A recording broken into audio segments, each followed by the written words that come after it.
The longest-running Indian radio program in Wellington is now in its 27th year, and the woman behind its success is Bala Thomson. We went to Wellington to catch up with this unstoppable and multi-talented trailblazer.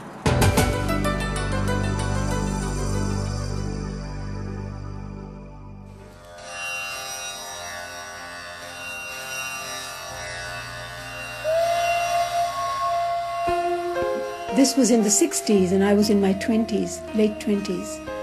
And he came as a chief sub-editor, and we knew each other for about, well, he would come over and say, you know, I've been to India, and I said, well, so what? And I just worked part-time and went home. But then came Christmas. It was first Christmas, and my brother was already married to an Italian girl. So I told her, I said, there's this guy in the office that keeps asking me about this and that. So she said, why don't you invite him? You know, he's a New Zealander, far away from home. So I said, oh, okay. So I invited him and just clicked with the family, particularly to my parents.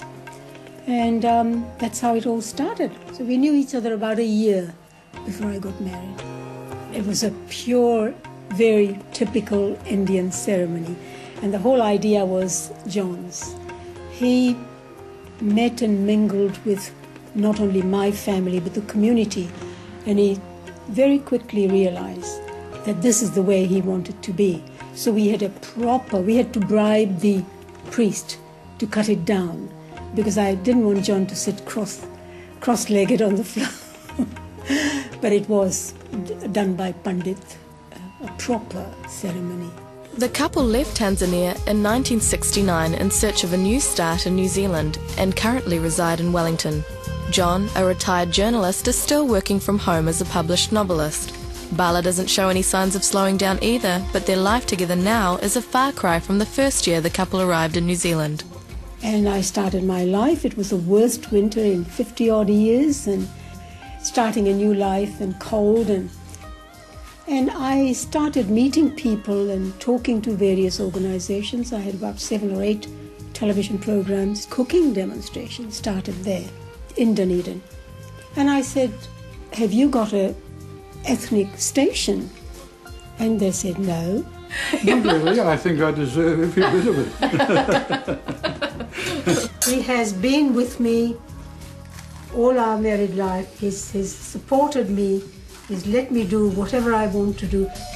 It wasn't until John got a job in Wellington that Bala decided it was time someone spoke up about the need for an Indian voice to be heard in New Zealand. John with the big muscles. And I started lobbying, seeing the politicians and writing to Radio New Zealand, and I just got the same reply, why? If we give it to you, what about the Italians and the French and the whatever?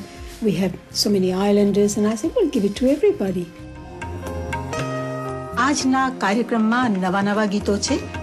A telephone came and said, would you be interested?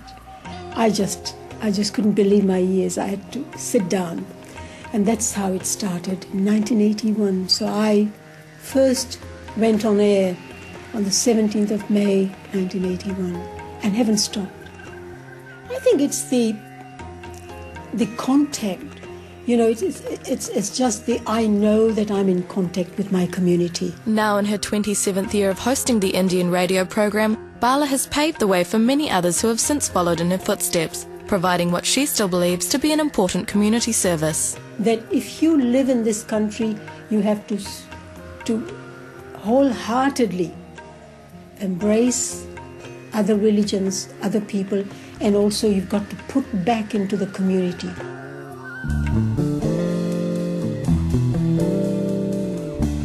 The photographs adorning Bala's walls certainly tell the story of a woman who has wholeheartedly embraced not only her community, but life itself. I had a bit of a bad patch last year with my health, and I actually told my doctor, do you think I'm crazy at my age to be doing all these things? And he looked at me and he said, why? Why would you stop? And if you stop, what would you do? So I thought I got my cue from him. The irrepressible Bala Thomson, whose zest for life knows no boundaries.